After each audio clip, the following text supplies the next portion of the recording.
Halo smart viewers, welcome to Serba-Serbi Analog. Ya, so right, pada minggu ini kembali lagi bersama gue Nathan dan tentunya di sini kita akan bahas mengenai seputaran informasi dunia analog. Ya, nah karena untuk menghormati berlebihan ya, untuk merayakan kembalinya gue di episode Serba-Serbi Analog. Di sini gue akan lebih banyak edukasi pada episode hari ini ya, lebih banyak ngobrol-ngobrol ya guys. Jadi jangan bosan ngeliatin muka saya ya. Jadi di sini sekarang mulai aja dari hal-hal yang paling simple dulu aja. Disclaimer, gue baru ingat. Di sini itu gue akan ngejelasin banyak bukan yang berhubungan dengan kayak jargon-jargon atau istilah di dunia fotografi pada umumnya ya, tapi lebih ke memang yang ke dunia analog. Mungkin ada beberapa yang kalian baru tahu, mungkin memang udah tahu semuanya. Nah, beberapa hal yang baru kalian tahu, ataupun yang pengen kalian tahu cuman belum gue jelasin, silahkan komen di bawah. Nanti kalau misalnya ada pertanyaan, nanti akan gue usahakan untuk gue balas juga di kolom komentar. Oke, dari yang paling pertama dulu guys, ini simple ya. Kalau misalnya mau main analog, pasti dengar kata ini, ISO dan ASA. ISO mungkin kita udah tahu karena di DSLR, mirrorless, ya kamera-kamera digital sekarang gitu ya, pasti udah makanya ISO. By the way, ISO itu ada singkatannya guys, gue baca dulu karena takut salah. International Organization for Standardization. Nah ini mulai tahun 1987, jadi sudah jelas sebelum di bawah itu adalah menggunakan ASA atau DIN sebenarnya guys. DIN juga ada, nah itu standarisasi dari Jerman. Nah kalau untuk si ASA ini lebih dari Amerika gitu ya. Nah kalau ISO seperti namanya internasional, berarti untuk keseluruhan dunia guys gitu ya. Nah ASA itu sebenarnya juga ada singkatannya guys, itu yang tadi gue bilang American Standards Association gitu ya. Nah ISO dan ASA ini itu adalah digunakan untuk kalau misalnya kamera roll film kalian gitu ya.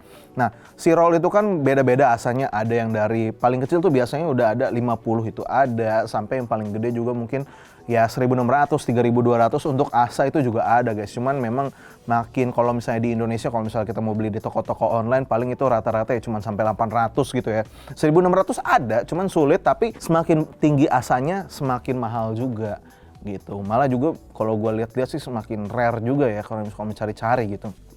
Pokoknya itu yang harus diperhatikan. Nah seperti namanya ASA itu semakin kecil juga itu udah nggak ada bintik-bintik, nggak ada grainnya gitu. Semakin tinggi semakin ada bintik-bintik dan grainnya gitu ya. Ya disesuaikan lah dengan kondisi-kondisi yang kalian butuhkan gitu ya. Nah kalau misalnya untuk kamera-kamera pocket nih, tapi bukan yang ini ya.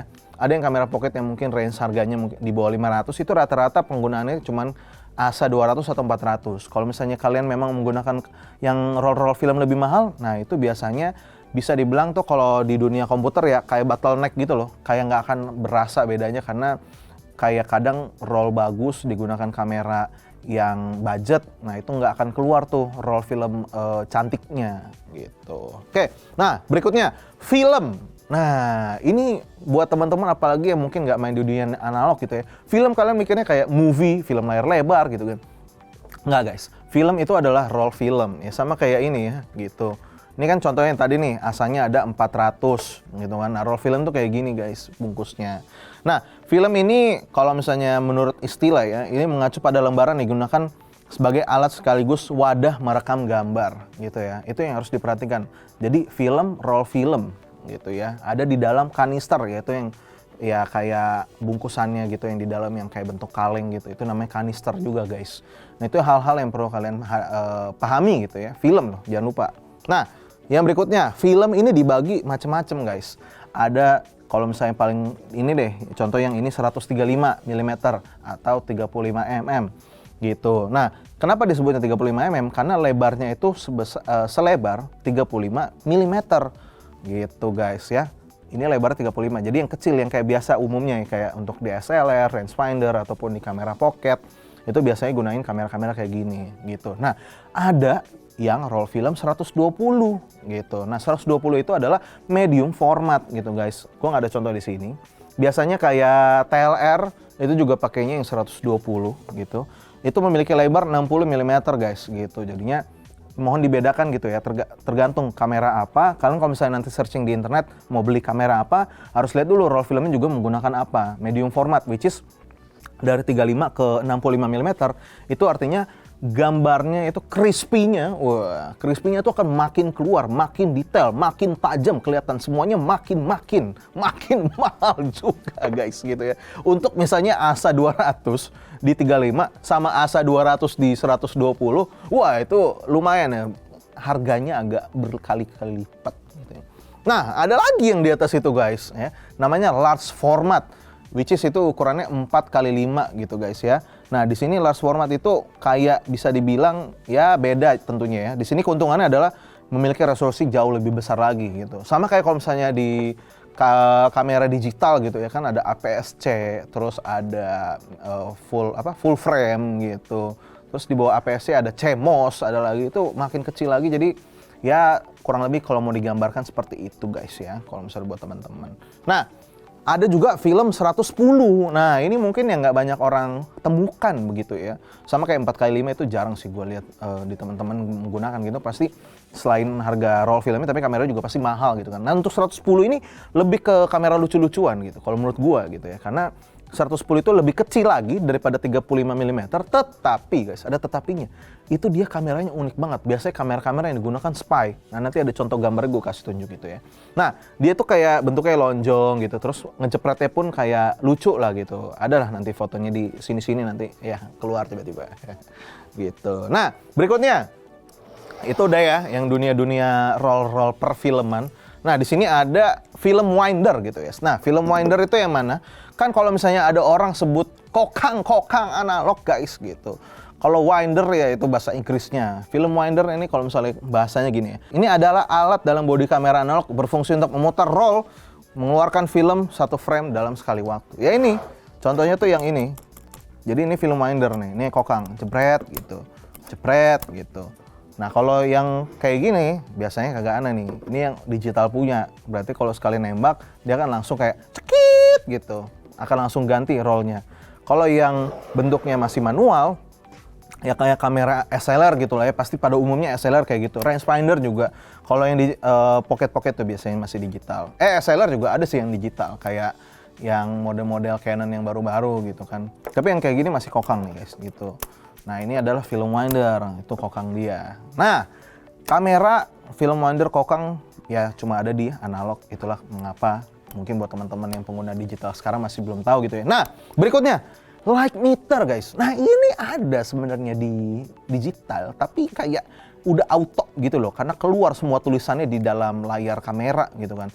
Nah, kalau misalnya di kamera-kamera analog kagak ada gitu. Kadang itu ada internal, kadang eksternal gitu. Karena kalau misalnya kita cek di dalam di viewfinder gitu, misalnya kalau light meter itu ada kayak jarum gitu. Kalau misalnya contoh yang di Canon AE1 yang punya gue gitu kan. Nah, tapi ada juga yang contoh-contoh dari kamera perangkat lain gitu ya, bukan kamera, tapi ada light meter sendiri gitu. Nah, itu harganya sih kalau gue lihat rata-rata ya 1 juta, 2 juta gitu juga ada. Dari misalnya yang terkenal tuh dari Kex gitu atau Sekonic gitu ya. Itu yang light meter. Jadi light meter sebenarnya bisa digunakan untuk digital juga gitu kan. Tapi balik lagi sesuai kebutuhan. Kalau misalnya dari perangkat handphone gitu, software juga ada. Tapi ya balik lagi, handphonenya mungkin yang lensanya cukup mumpuni. Karena takutnya kalau misalnya pembacaan lighting berbeda sedikit ya itu sama aja miss gitu kan. Jadi ya balik lagi ke perangkat HP masing-masing, kira-kira pengen menggunakan light meter itu seperti apa. Nah, untuk istilahnya gue bacain dulu ya. Light meter itu merupakan perangkat yang digunakan untuk mengukur asupan cahaya. Sehingga membantu pengguna menentukan apakah pengaturan kameranya sudah sesuai. Ya dari itu, penggunaan overexposure, exposure, underexposure, dan lain-lain. Seperti itu ya. Itu penting, harus kalian tahu. Nah, berikutnya, grain. Nah, grain tadi kan udah sempat gue bilang di sebelumnya gitu kan. Grain itu sebenarnya juga ada di kamera digital gitu. Tapi kalau digital itu mungkin kalau misalnya kalian menggunakan ISO-nya itu udah sampai over banget gitu ya. Sampai kayak bintik-bintik gitu. Misalnya ISO-nya udah sampai 12.800 gitu atau 24.500 gitu ya. Itu biasanya akan pasti keluar. Grain nih, istilahnya dia mengacu pada tekstur bintik-bintik kecil yang muncul dalam hasil cetakan kamera analog gitu ya. Nah, grain itu biasanya muncul kalau misalnya di ASA yang udah lumayan tinggi. Kalau misalnya di 800 aja beda ya, 800-nya analog sama 800-nya digital itu biasanya 800 digital masih aman gitu. Untuk kamera-kamera entry level sekarang sih kayaknya udah lumayan canggih, jadi grainnya nggak akan terlalu keluar gitu ya, dibanding dengan kamera analog. kadang tuh kalau misalnya kayak 400 apalagi yang black and white itu biasanya udah lumayan kelihatan tuh bintik-bintiknya ya. Apalagi yang 800 kayak mau warna, mau color atau black and white tuh wah black and white lebih kelihatan lagi gitu ya guys. Tapi balik lagi tergantung roll filmnya apa gitu. Nah, grain ini biasanya digunakan kalau menurut gue untuk beberapa misalnya pengen menunjukkan kalau lagi suasana vintage gitu kan, atau lagi photoshoot mungkin yang lebih pengen ada dramatisnya gitu. Jadi seakan-akan kayak balik ke masa lalu, itu grain menurut gua kadang orang mikirnya ini adalah kelemahan gitu kan. Tapi di lain sisi sebenarnya ada, ya balik lagi, artistik dan estetikanya tersendiri di dalam penggunaan fotografi dalam scene-scene tertentu gitu ya guys. Grain jangan lupa tuh. Oke. Nah, berikutnya adalah darkroom. Nah, di pertama kali gue main analog karena memang orang tua gue juga dulu kamera foto-foto pakai analog gitu kan. Jadi gue udah tahu tuh darkroom tuh dari kecil gitu. Mungkin buat teman-teman yang baru sekarang mungkin karena ya darkroom digunain ya buat utamanya pasti untuk kamera-kamera nyuci film gitu, analog gitu kan.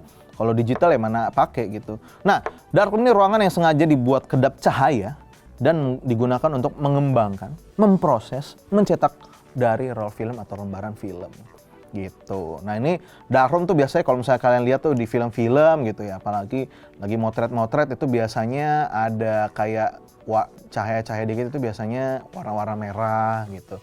Jadi walaupun darkroom nggak gelap-gelap banget, dia masih ada lighting, cuman memang kayak nggak boleh yang kayak lampu-lampu kayak gini gitu, infrared gitu mungkin gitu kan.